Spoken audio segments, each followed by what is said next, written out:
बोलो जयकारा बोल मेरे श्री गुरु महाराज की जय।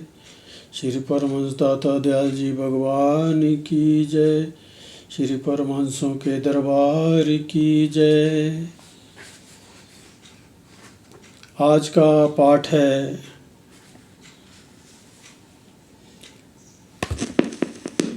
हकीकत की पहचान।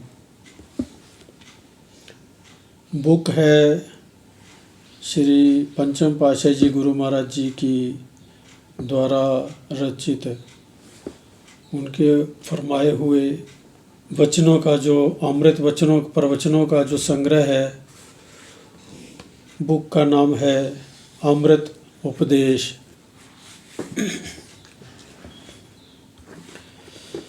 लेसन है हकीकत की पहचान।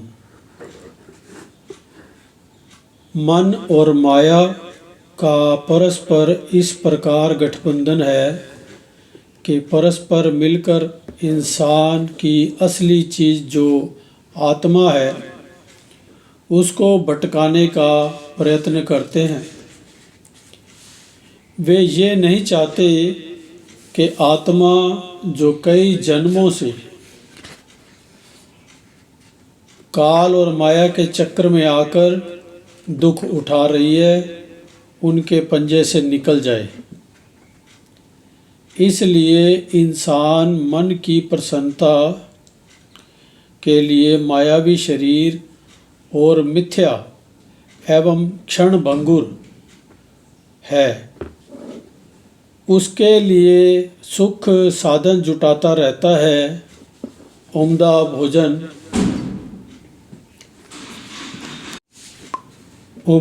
भोजन, वस्त्र, मकान, शरीर और इंद्रियों के सुख उपभोगों से प्रसन्न करना, परंतु इन वस्तुओं से इंसान की अंतरात्मा की तृप्ति नहीं होती।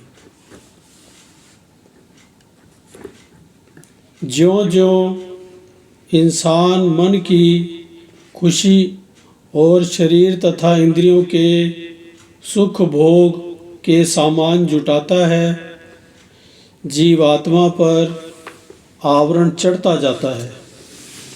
उसे खुशी प्राप्त नहीं होती, उसे अपनी निजी वस्तु नहीं मिलती। अज्ञान एवं भूल से मन के बहकावे में आकर सारा समय शारीरिक एवं ऐंद्रिक सुखों की पूर्ति में ही खर्च कर देता है। शरीर चूँकि क्षणभंगुर है, इसलिए उसकी सारी खुशियाँ भी क्षणभंगुर हैं। इससे इंसान को कुछ भी प्राप्त नहीं होता। शरीर जीवात्मा को एक विशेष कारण से मिला है। शरीर के पालन पोषण और इसकी आवश्यकताओं के सामान इसको सदा देता है तथा साथ में अपना काम भी करता तो इसे खुशी मिल जाती। जब तक इंसान सत्पुरुषों की संगत ना मिले, जब तक इंसान को सत्पुरुषों की संगति ना मिले, इस प्रकार का विचार और ज्ञान नहीं मिलता, ना ही असलियत प्रतीत हो सकती है और ना ही सच झूठ की परख पहचान हो सकती है। झूठे प्रलोभनों में जिंदगी का सरमाया खर्च करके अंत में हाथ पल्ले कुछ भी नहीं आता।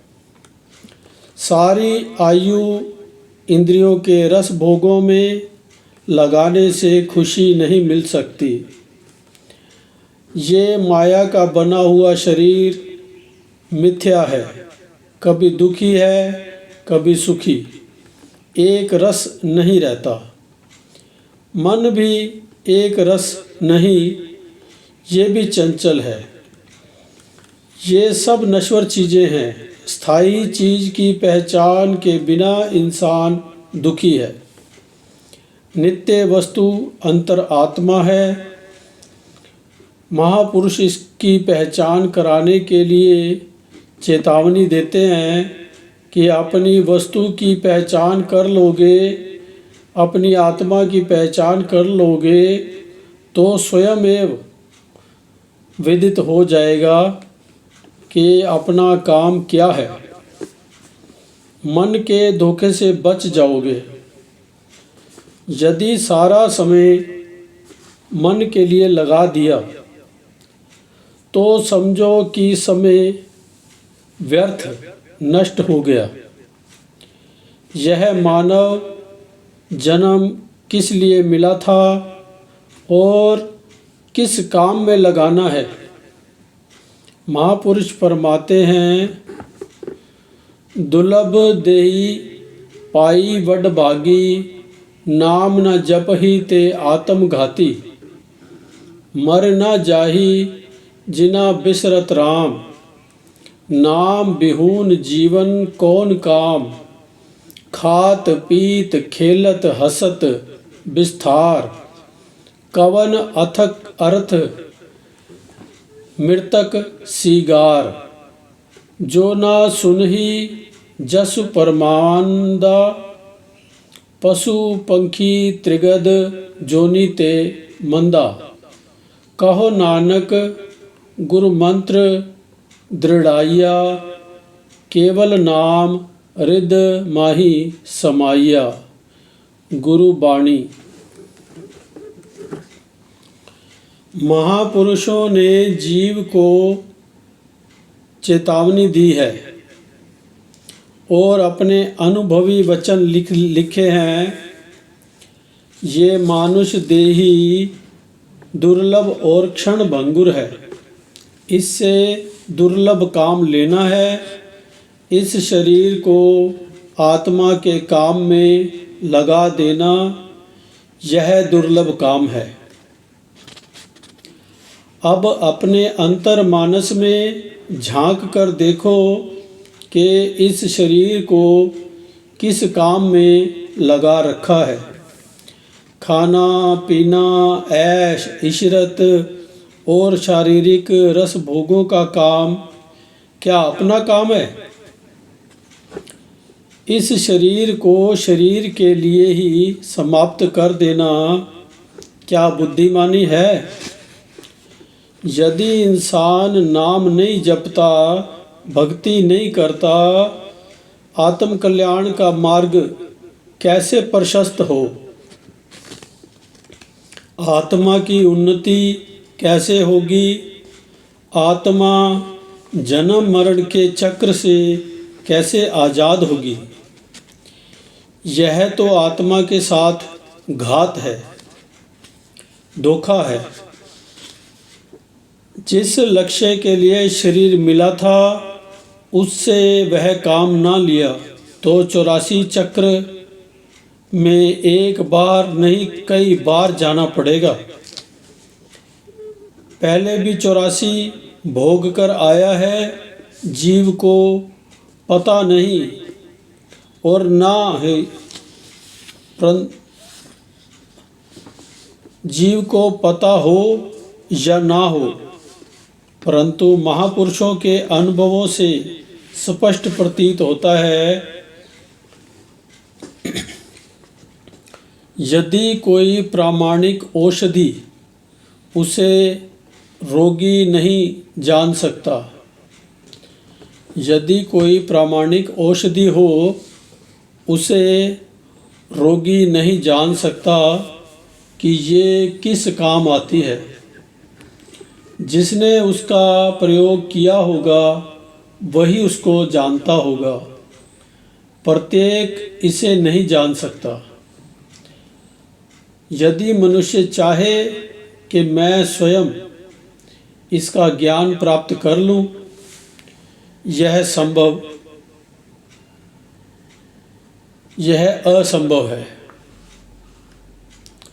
महापुरुषों ने अनुभव करके ही लिखा, मानव का ये शरीर 84 लाख योनियों के बाद मिला है। यदि 84 से मुक्त होने के लिए आत्मकल्याण का कार्य न किया गया तो पुनः वही 84 फिर मिल जाएगी। 184 भरमतिया दुर्लभ जन्म पायोई, नानक नाम संभाल तू 100 दिन नेड़ा आयोई।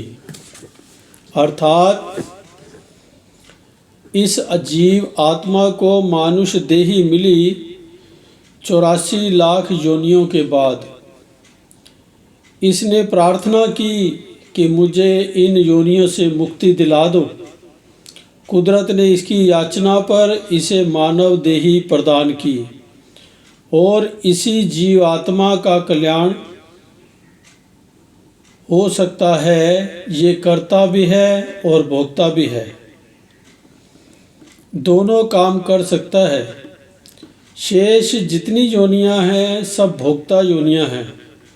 पशु पंछी कीट पतंग आदि सब भोक्ता हैं। उनको ये ज्ञान नहीं है कि किस काम के लिए आया है। उनको तो केवल खाना पीना और जन्म बिताना है। मानुष जन्म की ये विशेषता है कि सत्पुरुषों की संगत में आकर ये ज्ञान प्राप्त करे। जन्म नाम और भक्ति की कमाई करे। पूर्व जन्मों के संस्कार जो अंदर भरे पड़े हैं उनके अनुसार मन बार बार विषयों की ओर जाता है। सत्पुरुषों की संगत में नाम एवं भक्ति की कमाई करके जिस इंसान की सुरती इच्छाओं से रिक्त हो जाए वही निर्मल आत्मा ही बलवान होगी और आत्मा परमात्मा से जा मिलेगी। ये मानुष देही केवल मालिक की भक्ति के लिए मिली है, परंतु मनुष्य ने अन्य कामों में उलझा दिया है। ये सब काम अपने नहीं हैं। सतपुरुष फरमाते हैं, अवर काज तेरे किते न काम, मिल साध संगत भज केवल नाम। गुरबाणी। मालिक की दरगाह में यदि लेखा नहीं है तो वहाँ क्या मिलेगा। यदि यहाँ कुछ भजन भक्ति की कमाई करेगा तो वहाँ भी मिलेगा। किसी इंसान का यदि बैंक में धन जमा होगा तो वहाँ से ले सकता है। यदि बैंक में कुछ जमा ही नहीं तो क्या मिलेगा। इसी तरह जिस इंसान ने भक्ति व नाम की कमाई मालिक के बैंक में जमा करवा दी तो दरगाह में भी ये कमाई मिल सकेगी। यदि यहाँ एक पाई भी जमा ना कराई तो वहाँ क्या मिलेगा। जैसे यहाँ शरीर के निर्वाह के लिए धन की ज़रूरत है, वहाँ मालिक की दरगाह में भी तो ज़रूरत है। संसार की धन दौलत तो वहाँ साथ नहीं जा सकती। वहाँ तो केवल मालिक के नाम और भक्ति की दौलत ही काम आ सकती है। यदि वह साथ नहीं होगी तो फिर वहाँ क्या करेगा। महापुरुष फरमाते हैं, साथ न चाले बिन भजन बिख्या सगली छार, हर हर नाम कमावना नानक ए धनसार। गुरबाणी। भक्ति के अतिरिक्त कोई भी वस्तु साथ नहीं जा सकती। भक्ति की संपत्ति प्राप्त कर यहाँ भी इंसान सुखी जीवन व्यतीत करेगा और परलोक में भी मुख उज्जवल होगा। आत्मा भी बंधन में नहीं आएगी, यहाँ भी मुक्त और वहाँ भी मुक्त। यहाँ भी सुख और वहाँ भी सुख। जिनी नाम ध्याया गए मस्कत गाल, नानक ते मुख उजले केती छुट्टी नाल। जिन्होंने दूसरे ख्यालों को त्याग कर सच्चे नाम की कमाई के लिए प्रयत्न पुरुषार्थ किया, वे जन्म मरण से मुक्त हो गए और मालिक की दरगाह में भी मुख उज्जवल होगा। आप स्वयं विचार करो कि इंसान के ख्यालों का रुख दुनिया के धंधे में तथा माया के सामान एकत्र करने में लगा हुआ है, तो क्या उसको सच्चा सुख मिल रहा है या भविष्य उसका क्या होगा? कुछ प्रतीत होता है, आत्मा के दर्शन होते हैं, क्या साथ जाएगा? कुछ मालूम है? खाना पीना भोग विलास सोना आदि तो अन्य जानदार जीवों में भी हैं। दोहा, निद्रा भोजन भोग भय ये पशु पुरुष समान। नरन ज्ञान निज अधिकता, ज्ञान बिना पशु जान। शाहरुख तावली। फिर मनुष्य में विशेषता कौन सी है? काम क्रोध मोह लोभ और अहंकार, ये उनमें भी है और इंसान में भी है। आत्मज्ञान ही इसकी विशेषता है। यदि आत्मज्ञान नहीं तो पशु और मनुष्य में कोई अंतर नहीं, बल्कि पशु उससे अच्छा है, क्योंकि पशु मिल ही चंगियाइया। पशु मिल ही चंगियाइया, खड़ू खावही अमृत देह। नाम विहुणे आदमी, दृग जीवन कर्म करेह। गुरबाणी। गाय भैंस भूसा और खल खाती हैं, अमृत के समान दूध देती हैं, जो मानव के लिए अमृत तुल्य है। मनुष्य सब कुछ अच्छा खाता पीता हुआ, भोग भोगता हुआ, कुदरत की सभी वस्तुओं का उपयोग करके उसका आनंद लेता हुआ, यदि मालिक की भक्ति नहीं करता तो पशु से भी बदतर अधम है। इस बात को कोई सोचे या ना सोचे, अंत में परिणाम तो अवश्य निकलेगा। प्रकृति की ओर से नियम निर्धारित हैं, अंत में निर्णय होगा ही। जिस हकीकत के लिए मनुष्य को भेजा वह काम तो कर। कभी एकांत में बैठकर विचार कर, तुझे एक ना एक दिन जाना है और हिसाब भी देना है। हिसाब लेने वाला भी वही मालिक ही है। वह सौदा करके जाओ जो मालिक को पसंद हो और परलोक भी संवर जाए। वह सौदा कौन सा है?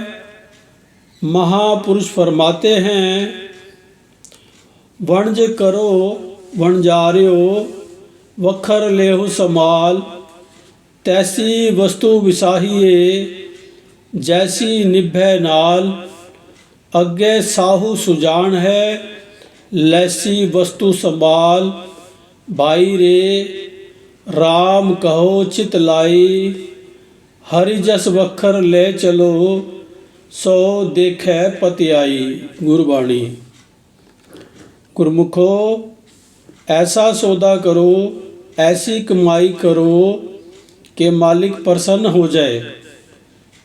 वह केवल नाम और भक्ति की कमाई है।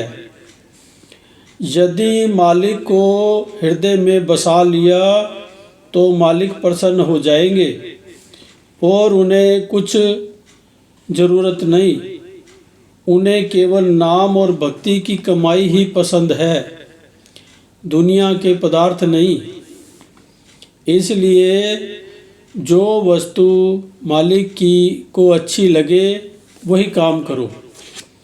यदि मालिक प्रसन्न है तो अन्य किसी को प्रसन्न करने की आवश्यकता नहीं है। बूंद समुद्र में मिल गई तो समुद्र रूप हो गई। यदि मालिक को प्रसन्न कर लिया तो सब वस्तुएं उसमें आ गई। ये कितना लाभ का सौदा है।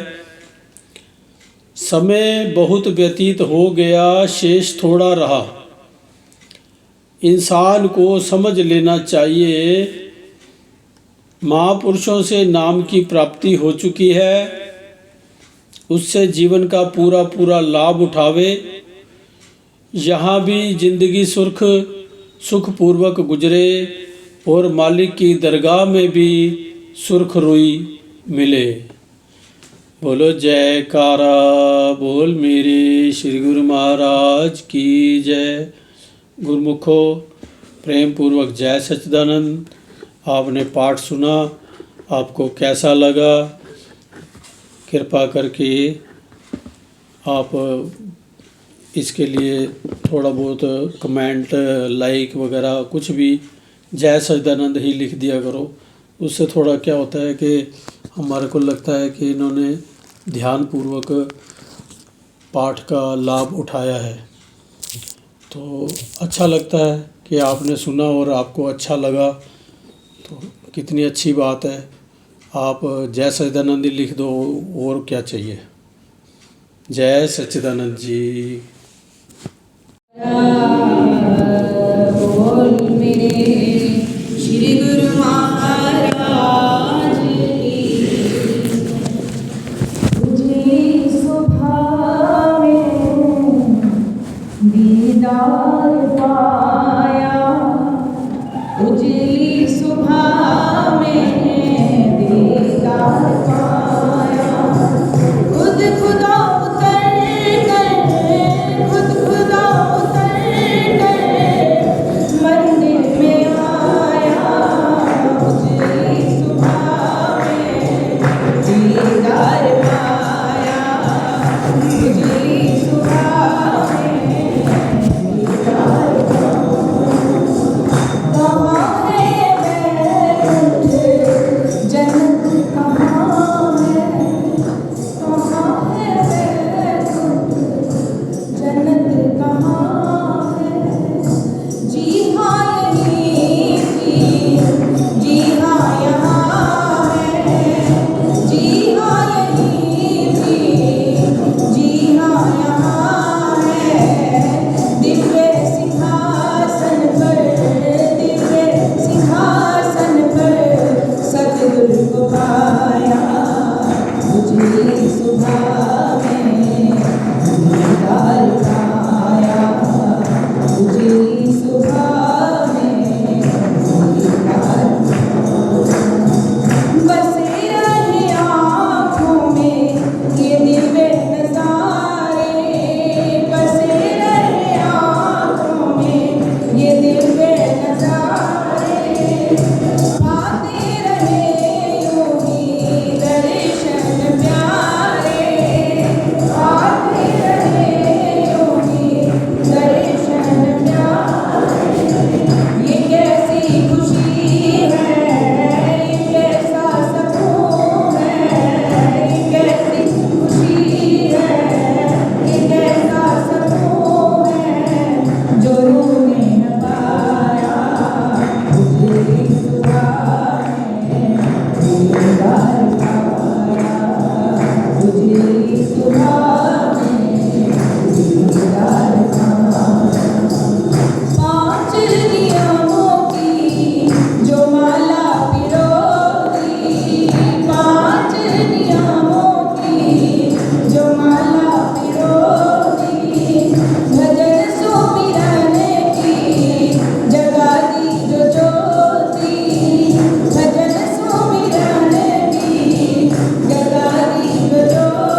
मेरे श्री गुरु